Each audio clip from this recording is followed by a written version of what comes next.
All right. Welcome, everyone. Thank you for coming. I really appreciate it. You took the time out to be with us today to have this conversation. Before I begin, I think we have some instructions about how to navigate today's webinar. You want to go over that, John? Certainly. Thank you very much, Dr. West. My name is Jonathan Davis, and I'm with Metro Media Productions. I'm just going to give you a verbal walkthrough on how to turn on the closed captioning if you so choose to use it. At the very bottom of your Zoom window, you will see a button that has a CC inside of a box, and it'll say live transcript underneath that. When you click on that icon, it'll give you the option to view or hide the subtitles. You want to turn on show subtitles.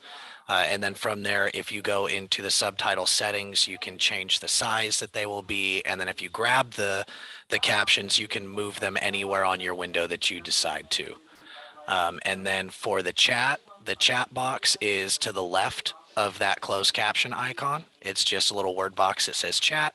And if you click that icon, it will open up the chat box where you can talk to all of your colleagues during the meeting. So that concludes our walkthrough on how to use those two functions. Dr. West, it is now yours. Awesome. Thank you, John. All right. Well, we are just going to jump right into it. The title of our presentation is Breaking Down to Build Up, Confronting Race and Racism in Education. And essentially what we want to do is we want to have a conversation about race.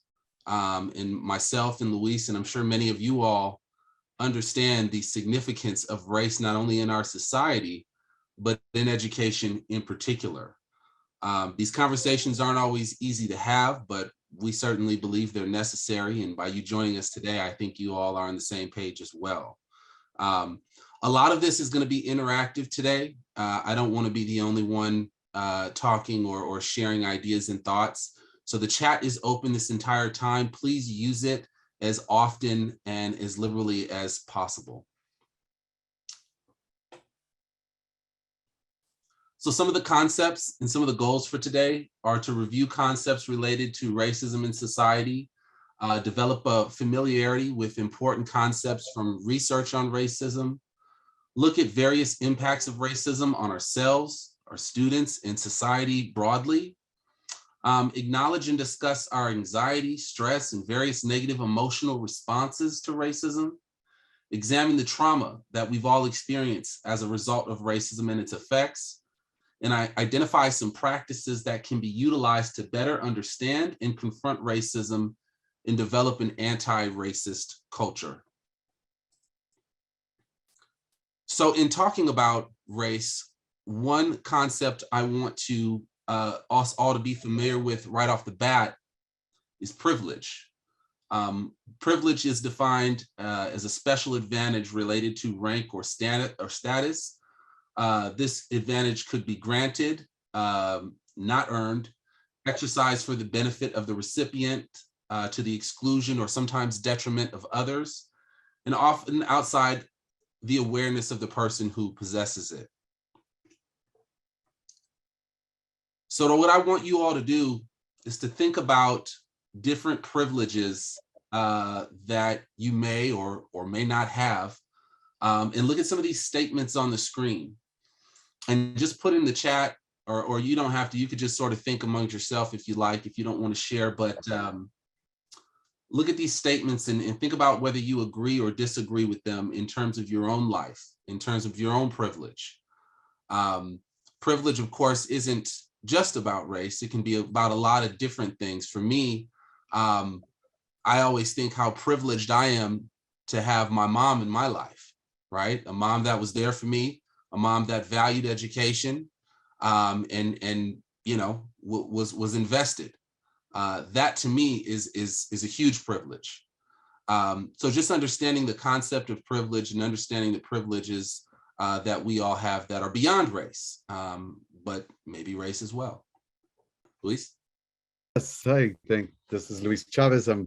Thanks so much for making time to join us. So these are going to be the pattern that we're going to be following.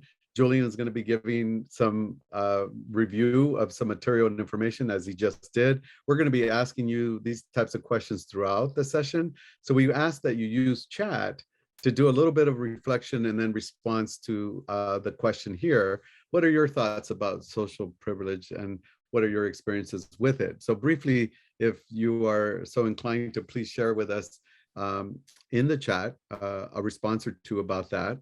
Make it short, but also, you're free to share what you would like. We are going to ask in a minute or so here to ask for someone to unmute and to verbally share out if you wish. We don't hear anybody taking up on that opportunity. We'll move on to the next segment. Thank you, Julian.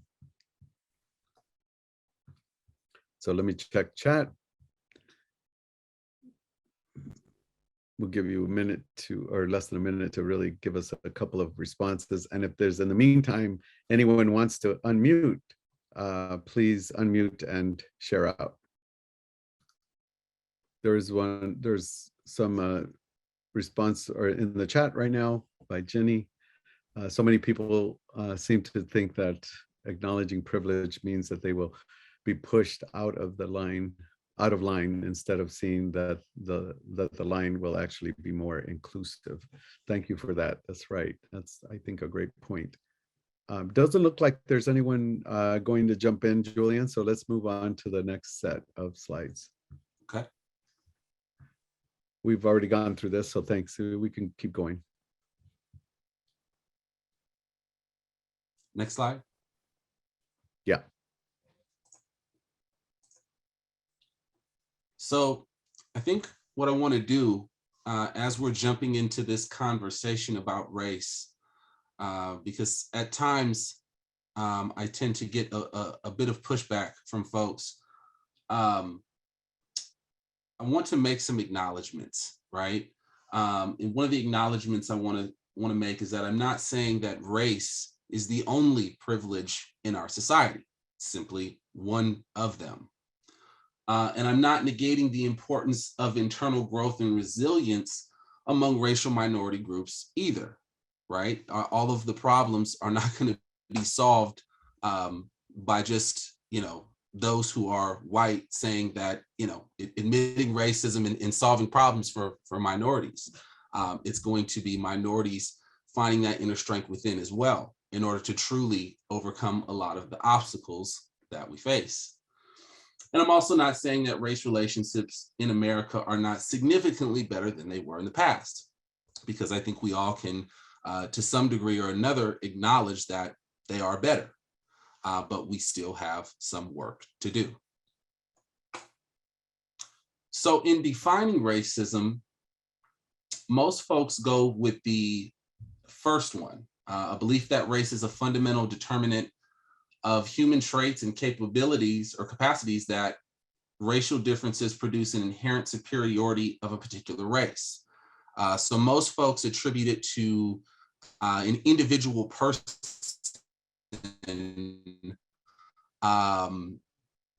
not liking those of another race and putting their own race as superior. But I would challenge you all to really examine number 2 and number 3.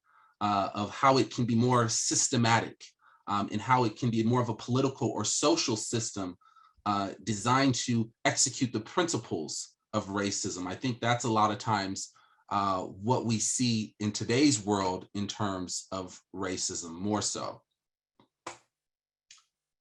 I like this quote by Malcolm X. It says, racism is like a Cadillac. They bring out a new model every single year, right? So I ask you all to think about what's the message in that. What does Malcolm X mean by this particular statement? And feel free to use the chat.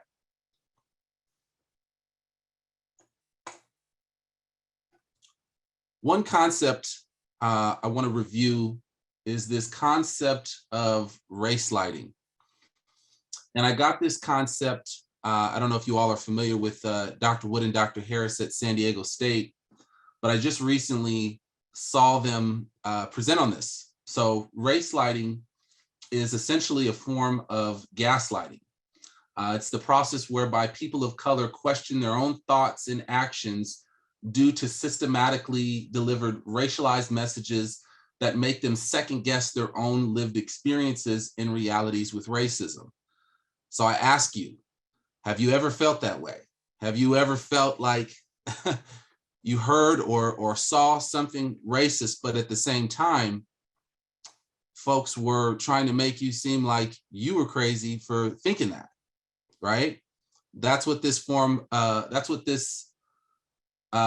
term describes. And I'm so glad that they brought this term to my attention, because I didn't really have a name for it before.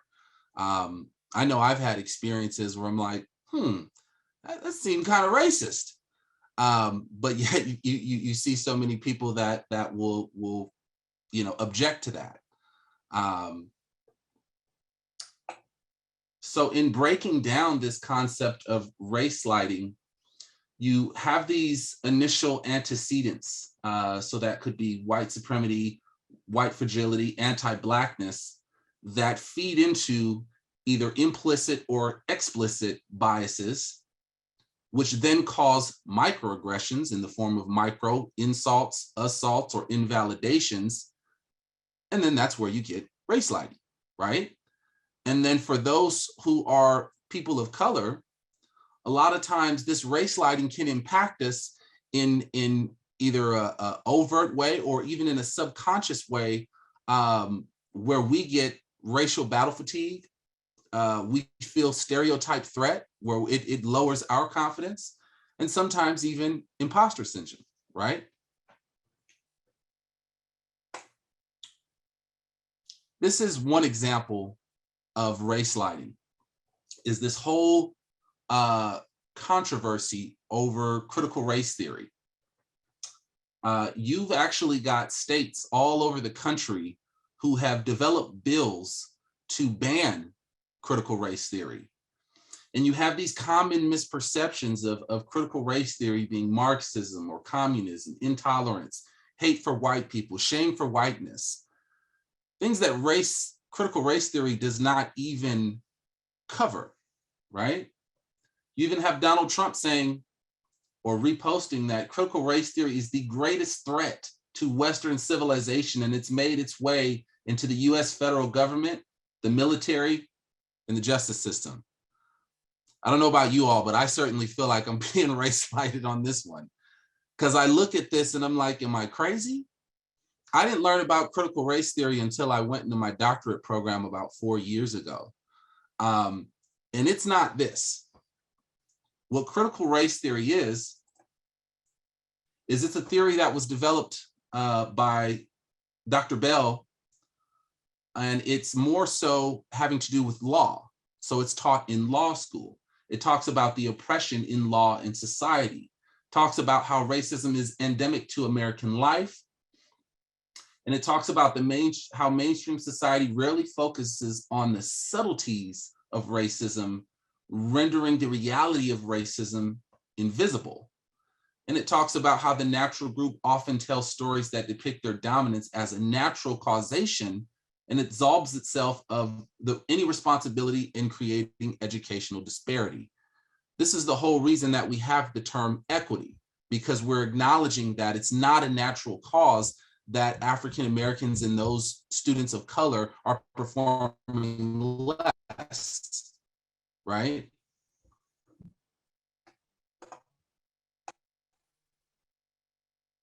So another thing we often see in terms of race lighting is omitting, denying, or downplaying history, right? And this goes beyond race. This goes into sexism, class, sexual orientation. We've got a long history in this country of deleting or denying or downright omitting history when it relates to or when it refers to the non-dominant group. There's plenty of cases and there's plenty of situations throughout America where we have that.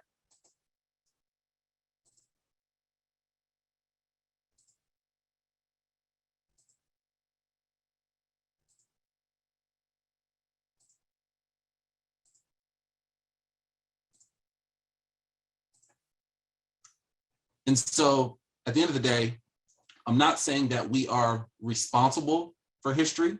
A lot of us were not around during these times, but either way, we live with the consequences of it. And so in that sense, we are responsible for the consequences because they are our burden to bear. And the consequences of everything that has happened is you see a wealth gap in terms of race. You see unequal criminal justice rates that are centered around race. You see unequal representation in government, disenfranchisement, redlining, destruction of neighborhoods, the educational experience, the healthcare. You can literally go through every corner in every system in our country and see these disparities along lines of race. It's not a coincidence.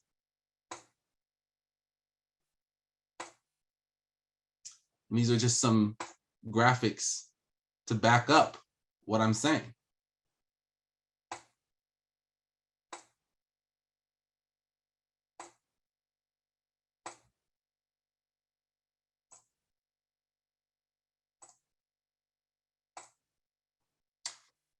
So when we talk about race and racism in America in particular, we have to say the word white supremacy.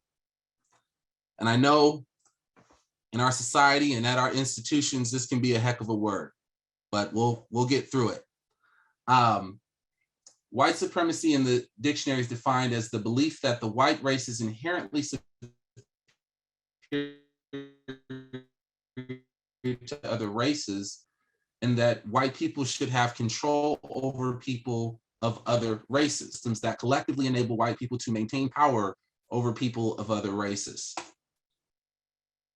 So, some things I want us all to consider when we talk about racism and things like white supremacy is that white supremacy is a reality, right? In terms of a construct that has been created in our society and that we have been indoctrinated to. But at the same time, it's not real, right? It's something that was created and it's not tangible. There's no basis for it. The other thing is that we're indoctrinated into a society that has white supremacy and that has racism. So it's sometimes a little bit more complicated than just white people being racist against other races. It's a little more complex because we're all indoctrinated into the same society. So it can affect not only how we see others, but a lot of times how we see ourselves as well. And there's a difference between actively, enthusiastically racist versus continuing and accepting the way things are.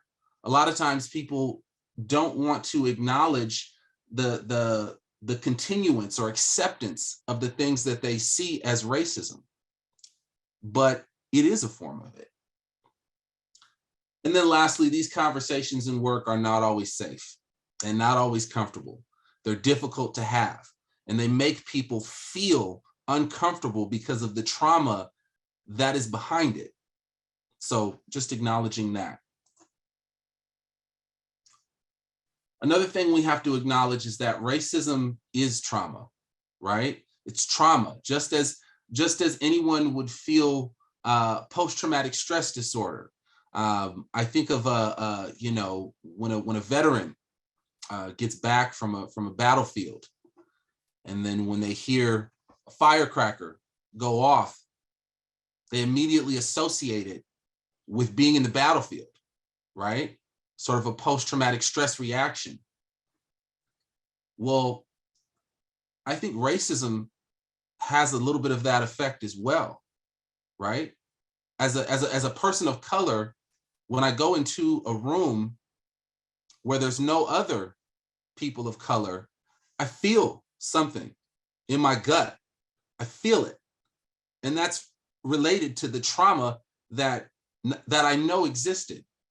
I didn't have to live through the civil rights movement to know that trauma, to feel that trauma, because I know it exists. And I know there's the potential for that every day that I'm in that situation. And we all have experiences of trauma. And it leaves a legacy, and it passes down from one generation to the next. And it has an influence on our culture, even.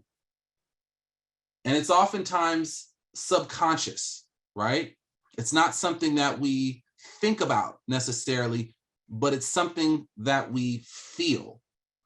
So I want you to really digest that for the rest of this session and really think about, how does race and racism make me feel? Not necessarily how it makes me act or how it makes me function on a day-to-day basis, but how does it make me feel? You know, if you're a person of color, how do you feel when you walk into a room and there's no people of color? If you're not a person of color, how do you feel when you walk into a room and it's nothing but people of color, right? It's okay to feel a certain type of way either way, because I know you do. We all do. We don't have a choice. This is the society in which we're indoctrinated into, and it's important to acknowledge it in order to be able to overcome it. Thanks, Julian. So that was such a great segment where we were talking about what racism and racist acts. And I love what someone said in the chat, that there's nothing micro about microaggressions. It's aggression. That was a great, I forgot who said that in the chat. Thank you for sharing that. That is true. The next slide, if we can go to the next slide, it asks about the reflection piece that we want for folks to take about a minute or so to respond to how your body feels. So if we can go to the next slide, I think, Julian, you have control. Yeah, so just, think about this as sort of notes to self. And if you feel so inclined to share with us on chat your own note to yourself, what is it that you feel? Or you can use the icons, the Zoom icons, to also express how you feel, how it makes you feel when you're experiencing this. What are your thoughts and reflections? So we'll give it a minute. And again, asking for any brave volunteer that wants to unmute and share their perspective. We have a little bit of time here. Thank you. I just wanted to share that for me, I feel a bit of anxiety and pain, but that's just on the experiences I've had as a Mexicana, coming to this country and learning the language and the various racism that I encountered in my education. Thank you so much for sharing that. Yeah, I'd like to share something. How you doing, guys? Thank you for this beautiful, amazing topic. Hi, everyone on this workshop. Real quick, just a reflection in regards to, I guess, how some folks, when they see you, and it goes back to privileges at the same time. So real quick, anecdote here. I'm traveling around the world in Mexico, especially in Mexico, and people ask me where I'm from, right? And the people are asking me that are Caucasian folks from the US. And they once they ask me, they tell me in Mexico, I was raised in Mexico, I was born here. And they say, well, you have an accent. And I said, oh, okay, I have an accent. And I tell them back, no, you have an accent. They say, no, I don't have an accent. I'm an American. I speak English. Okay. So in regards not to going too much back and forth, because it happened to me like 4 times. And I tell my partner, I will listen. The next question is going to be, you have an accent, when I tell them where I'm from.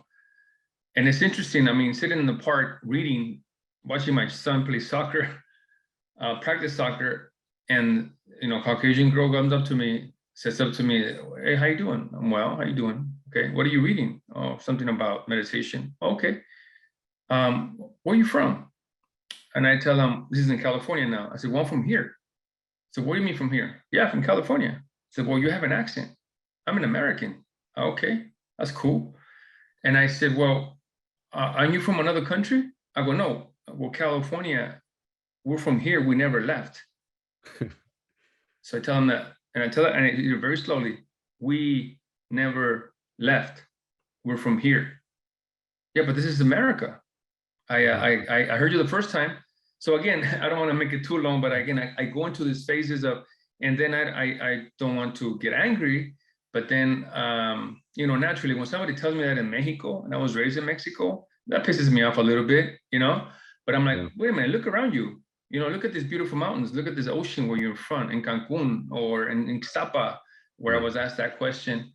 And as you have the audacity, you're asking me that question in this country where you love to visit, you know. But anyways, I wanted to share that and reflect on it because it keeps happening to me. Yes. And I tell them, well, you don't speak British. I don't, you know, Right. I don't speak American. I speak English Yes. as well as you do. Yeah. I'm educated in this country. So on and on and on. I don't want to make it too long, but then again, it keeps happening. So Yes. very respectful and very cordial. I have to remind them of who I am and Right. where I am from and the blessings that I have in this country. So enough with that. Anyways. Oh, thank you so much for sharing that great example. And I think many of us on this Zoom feel the same way. I certainly have gotten my fair share of people mistaking me for a yard worker. Not, and I respect yard work, gardening work, but you know that happens to me more than I can say. There's someone that has their hand up, and I'm sorry I didn't catch the name. Hi, yes, I'm Murari. I just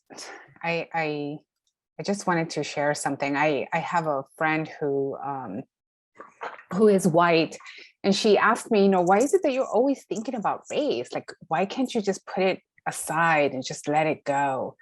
And you know, she's been a friend of mine for over 20 years.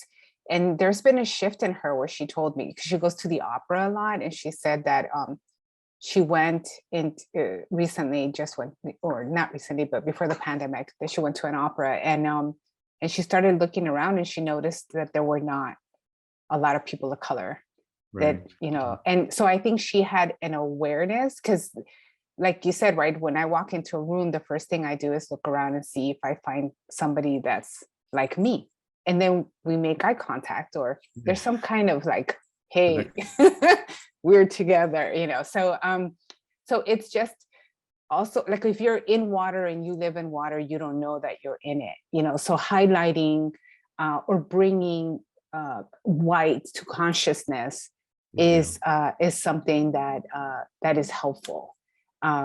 We've done a few exercises at our school where we've been able to do that, and there's been a shift in understanding, but it is challenging, right?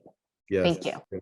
Thank you so much for sharing that. And as the morning speakers, especially Dr. Bull, talked about, and this is long, hard heart work, as well as really, you know, getting to the very issues and not being ashamed or backing off of having difficult conversations, as those of you who unmuted and said your piece. Julian, I'm concerned about getting back on track with your presentation here, but we have one more raised hand. Is that okay? Okay. Yeah.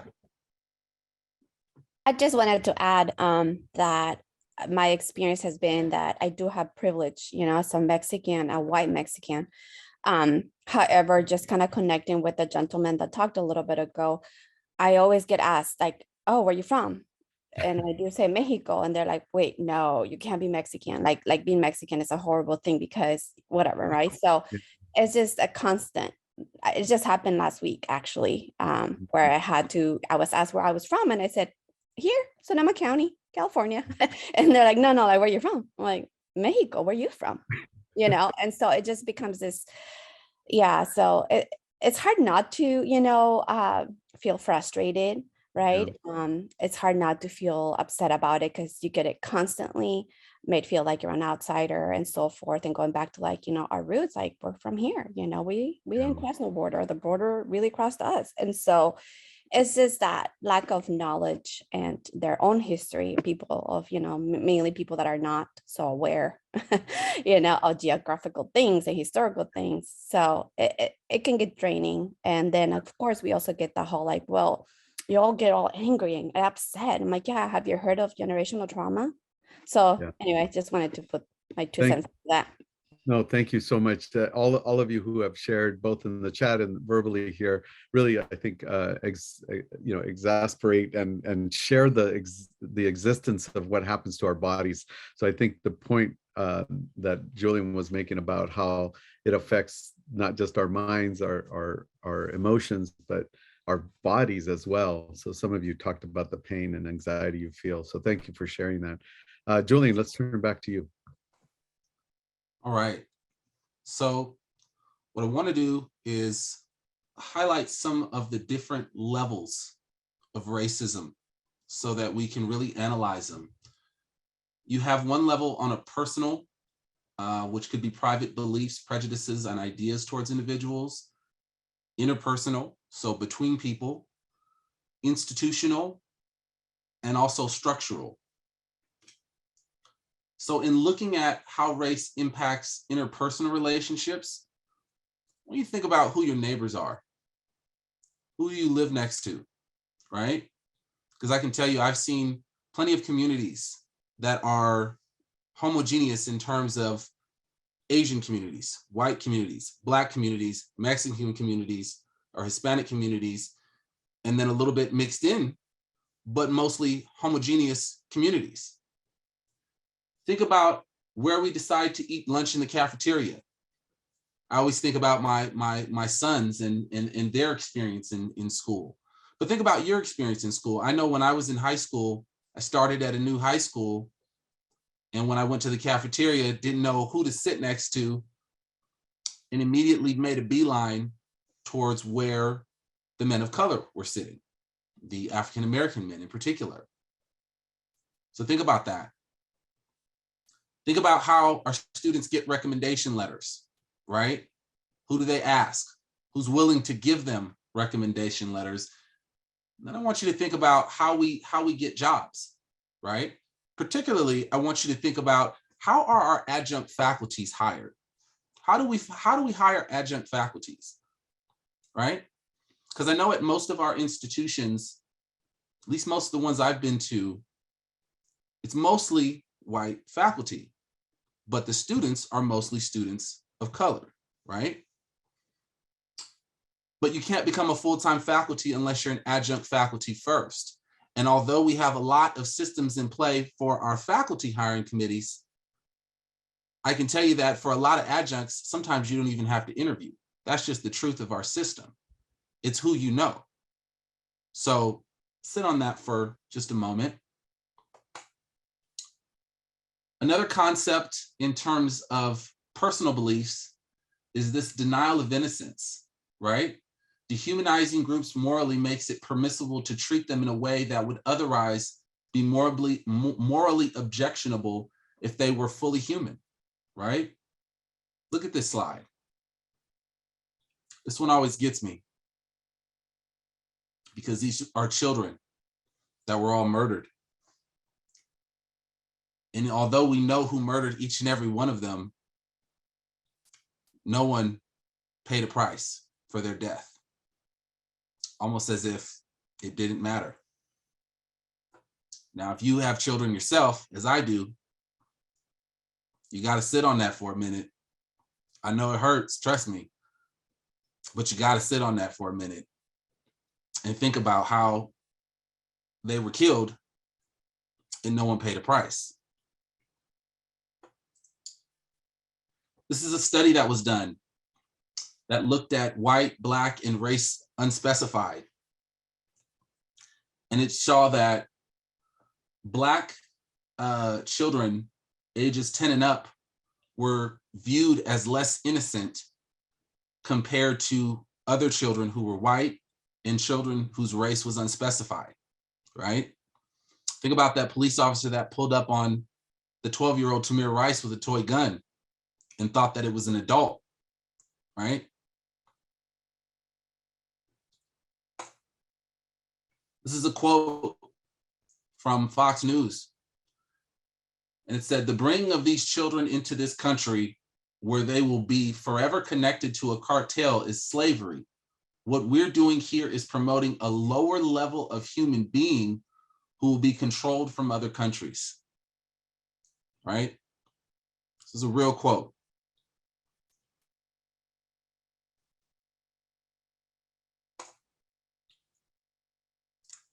In terms of systematic racism, I want you to think about something that a lot of us think of as a victory, right? Brown versus Board of Education.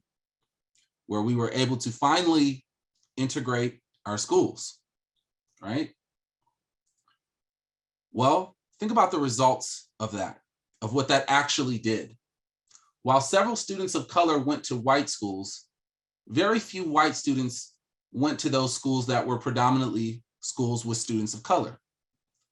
67% of Black educators were demoted in 1965, and by 1972, there were more than 31,000 Black teachers in Southern states who lost their job as a result of desegregation. The other part of it is that our schools are still segregated. We're still segregated. African American and Latino students mostly attend schools that are 90 to 100% minority. Many of these institutions that students of color attend today are separate from whites and more unequal than they were during the era before Brown versus Board of Education. All this legislation did was it let a few students of color go to the schools that were predominantly white, but you still have those schools with predominantly students of color. You still have them. We're still segregated. And those schools that were predominantly students of color are worse off than they were before desegregation. So, looking at some of the common criticisms of discussing race is it's racist to say that race matters. We should all be colorblind. We should stop talking about race. Somebody, I think, mentioned that earlier. This will make white students uncomfortable.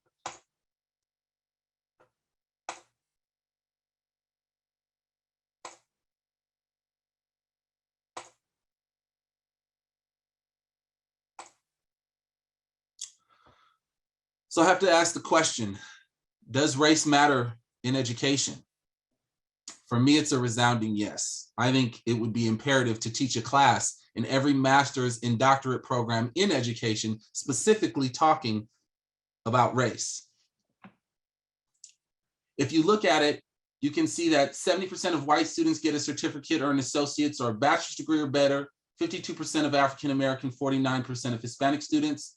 Low-income whites are more likely to graduate with a bachelor's degree than low-income students of color. Regardless of SAT or ACT scores, whites have higher graduation rates for certificates and degrees. And community colleges are the predominant entry point for post-secondary instruction among students of color. So if you can draw all of these lines among race in the educational system, then it matters. Then it must be important. There must be something there. And I cannot accept that it's just a natural causation. There must be something there. And I think we need to see race. We need to understand race. We need to get familiar with these concepts. Some of the reasons, students of color report having experiences that are more negative in the classroom than other students. Persistently, the media portrays negatively our students and people of color, and it affects society's expectations of them. And a lot of times it affects and impacts the expectations folks of color have of themselves, particularly students. A lot of our students of color feel socially isolated on college campuses, feel that they're treated unfairly by campus agents and even peers of other races.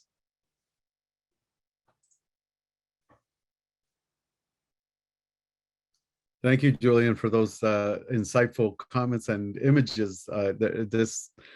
It's hard to see, but it's real, right? And we've all experienced this somehow or another. And it'd be good at this point to maybe hear from some of you talked about how you've also witnessed these issues in and out of institutions.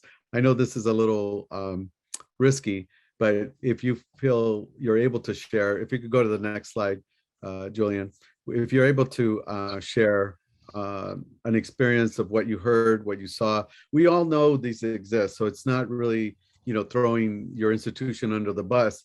We're trying to, as the chancellor and the morning speaker said, to be, bold about wanting to have these conversations. So if you feel you're able to share, please share either in the chat, or we can go to our list here and see who's wants to unmute. I see a couple of hands up. If you want to unmute and share, please do.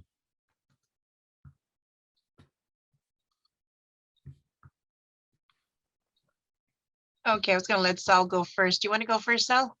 Okay, Sure. Oh, sorry. Go for it. Go for it. I'll go after you. okay, Okay. thank you. I appreciate that. Hi, everyone. First of all, thank you, Dr. West. I appreciate the presentation. I jumped on a little late, so I apologize. Rosalinda Rivas here. I'm just going to speak for personal experience, and it wasn't at the institution that I'm working at Moreno Valley College. It was at a Cal State. It was my first year there, and I remember my English professor telling me, you know, you're a woman and you're Hispanic, you really should consider getting a secretary job or getting some basic skills. Hispanics tend not to do very well with writing. This is really going to be too hard for you. You may want to consider getting some other type of short-term training job. And I remember I was just devastated. I was crying. I remember how I felt. I'm a first-gen student. You know, English was my second language, or is my second language. And you know, with a slight learning disability as well, which wasn't disclosed at the time to the instructor. So I just remember wanting to quit and give up. And I remember going home and my father saying, no, you know, he goes, they don't know you. They just looked at one paper. He's making an assessment on one paper and what he thinks. And he would remind me, my last name was Lopez when I was my maiden name. He says, you're a Lopez, you can do this. He goes, just like everyone else, you just have to practice more. He goes, so get in your room and practice, go write some more. And so that's what I started to do. And then I went back and you know, I talked to the professor and told him how I felt. And he says, well, I'll work with you. And he worked with me. And then eventually, you know, I tend to write in the passive tense is what it was, what I ended up discovering that he didn't like. And so I learned to reformat my writing. And I'm glad I didn't give up, which I almost did. I almost quit college. You know, I wouldn't be here where I am today, working for education, really advocating, you know, and helping and giving back because I believe it. And I remember that feeling. And so it's important what we say and what we think and what we share. And at the end of the day, we're all human and we all want the help and we all want to do well. And if we struggle, we need to help others. And so anyways, that's it. Just want to say thank you. Thank you. Thank you. We had another person on the queue. Was it Sal or Sam? Who was that? So, Sal? I think he's put his hand down now. Can I go? It's Pamela James. Go ahead. Yes. Hi, I don't have a problem putting my campus, Victor Valley College, on blast. Okay. We have a lot of snow on our mountaintop, if you know what I mean. Mm, And it's not reflective of the high desert community students. Well, in November, I was able to bring on Native American dancers on our campus to celebrate Native American Month. mm, I wore my red jingle dress because I dance in my community for my people, for everyone. The jingle dress represent healing for our Native people and for everyone. mm-hmm, I wore a red jingle dress because the red represents missing, murdered Indigenous women. Every third Thursday of November, it's Red T-shirt Day. mm-hmm. So on this particular day, I had my dances. I shared all the dances, the story, where they originated from. Wow. After I shared my story and the day was over, our dean called me and she says, our vice president of instruction turned around after I shared my jingle dress story. He said, you need one of them jingle dresses, you need healing. Mm, So I emailed him because that's not how I was raised, to keep my mouth shut. My elders walked too many miles, have endured too much pain for me to not acknowledge the hurt that just perpetuates their behavior. So I emailed him. Obviously, he denied it. I shared, it was brought to my attention that you made a very derogatory remark that was offensive to me. It was disrespectful to me and to my Indigenous people. You are an educated man. Shame on you. Have a happy and safe Thanksgiving. Of course, she sent an email back denying it. And I said, think about who you said it to. Because she was a white dean. Yeah. And I blind copied my Senate president, my HR, the diversity equity. Not one of the ladies emailed me back. Yeah, so when you talk about feeling alone, look at the people on the Zoom. Yes. How many Native Americans are there? Mm-hmm. I'm proud to say I've been working for the California Community College System for 25 years. Wow. As the articulation officer and counselor at VVC. Yeah. I worked 8 years at Cal State University San Bernardino in outreach and recruitment. I know all angles. I was a basketball player at Rio Hondo College back in the day. I played tennis for Rio Hondo College back in the day. Wow. So yeah, and I'm full-blood Native American. I come from the Chickasaw, Santee Sioux, and Menominee nations. Wow.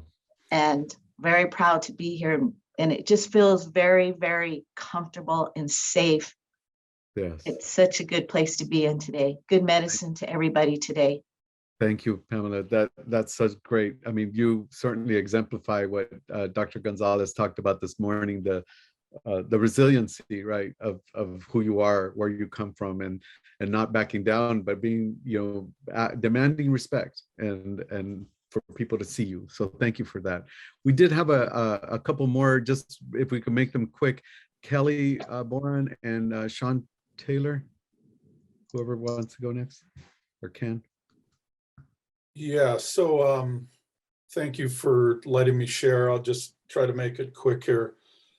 A person at the college I work at, after a summer break, was kind of like, hey, Kelly, I want to talk to you. I'm Native American also. So he was telling me that he took his kids over to Arizona and went through some of the reservation land over there with the Navajos and the Hopi.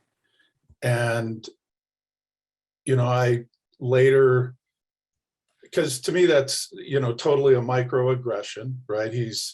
He's looking at what and who I am and feeling some need. And this was the vice president, by the way. This was not anybody at our schools are pretty educated. You have to be there, right?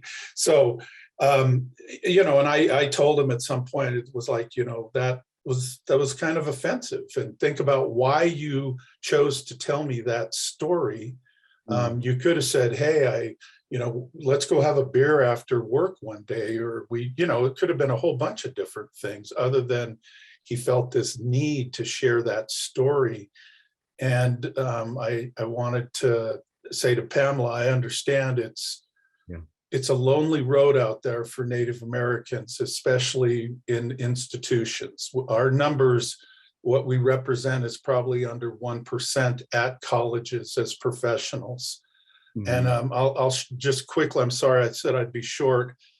I get accused of being Hispanic, and I have for a long time. When I was 16 and started driving in San Diego through the reservations down that way, the Border Patrol used to stop me. And it pissed me off so bad. And now I look at that and I'm kind of, I don't know, it makes me happy to think that, I could be part of the Hispanic culture, right? Because I've learned to embrace that a little bit more and not be angry about it. But it is an interesting phenomenon that I saw Pamela shaking her head. Yeah, it's like, oh, are you Hispanic? No. And probably in my life, I've had a handful of people say, you look like you're Native, and it goes the other way. Hawaiian, Samoan. I want to let my beard grow, look a little bit Middle Eastern, but not Native American. So thank you. Thank you. Thank you so Yeah, much. it's like, what happened to them? Right.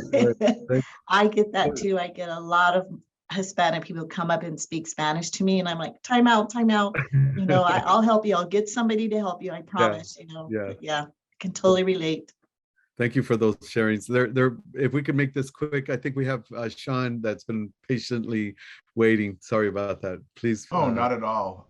I remember presenting a paper at a conference, and Cal professor came up to me and asked me, whose paper did I just present? He said, I never thought about using a proxy to present a paper before. That's a very good idea.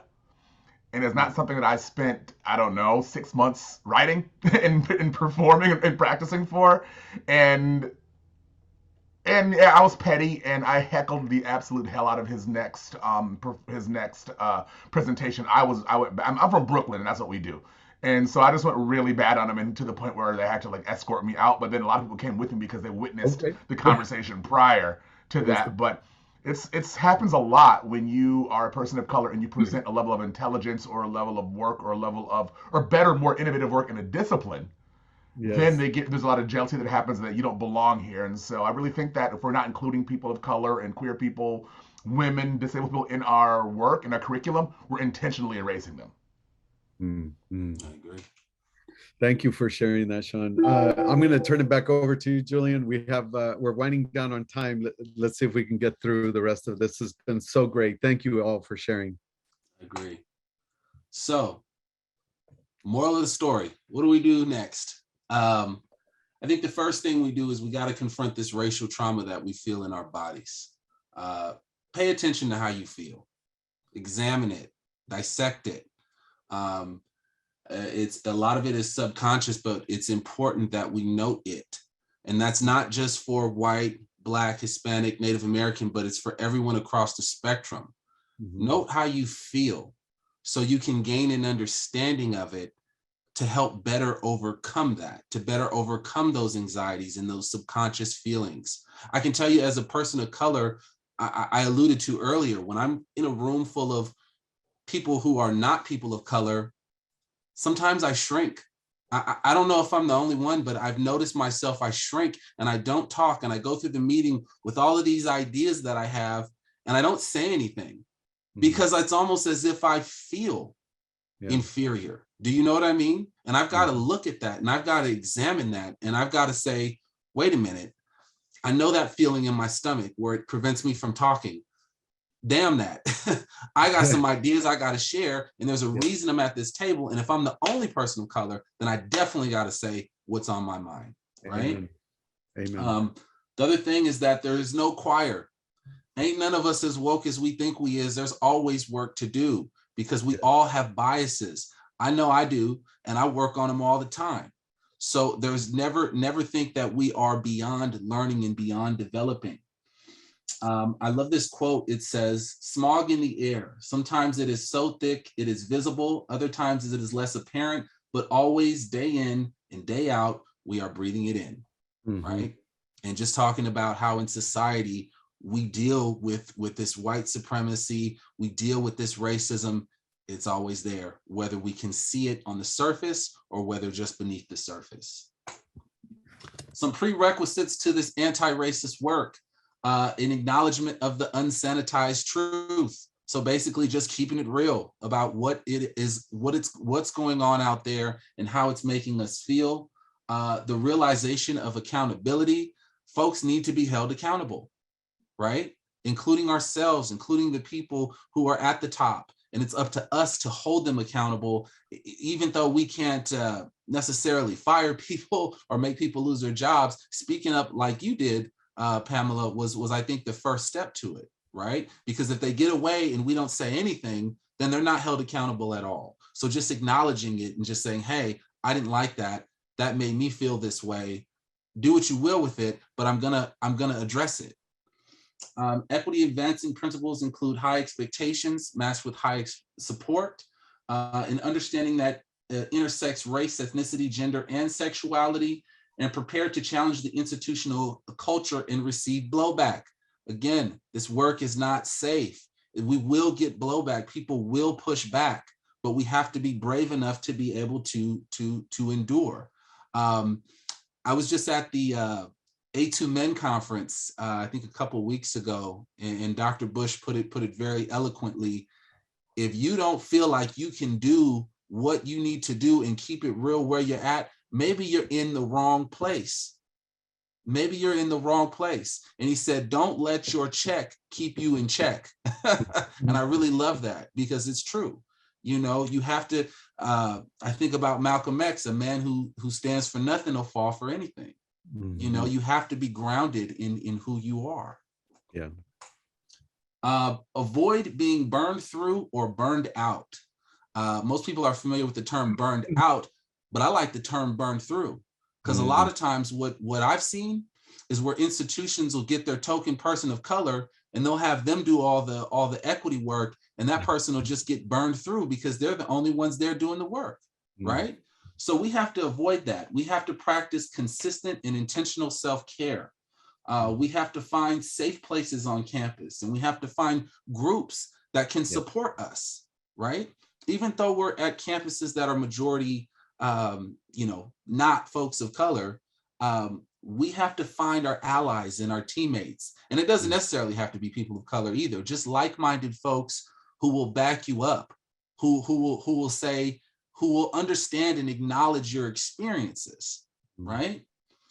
And then I think it might be good to document your experiences, write them down, don't suppress them, don't forget them, document them so that we can talk about them and we can hold people accountable, right? And then how to build an anti-racist community culture, moving beyond anti-racist personal identity and begin to work in anti-racist communities. We need to have these conversations at our own campuses. What we did today is really the tip of the iceberg in terms of this conversation. This gets way deeper than what we did today, but we only had an hour. So I would encourage you to go back to your campuses and have these conversations, whether it's in departments, classrooms, etc. It can't just happen at a flex day either. It's got to happen at department meetings. It's got to happen at college councils. It's got to happen at president advisory councils. Me and Luis are actually going to do this conversation for 2 hours at a president's advisory council in Porterville next week. So that's what needs to happen. So, Luis? This is the wrap up, and we only have 1 minute. So I'm going to ask you to really go to the next slide and then just give us your thoughts on the chat. And maybe what we could do, Julian, is I'd love to keep getting this conversation going with folks. If you're willing to continue this conversation with us, please, we'll put our email addresses in the chat if you don't already have our addresses.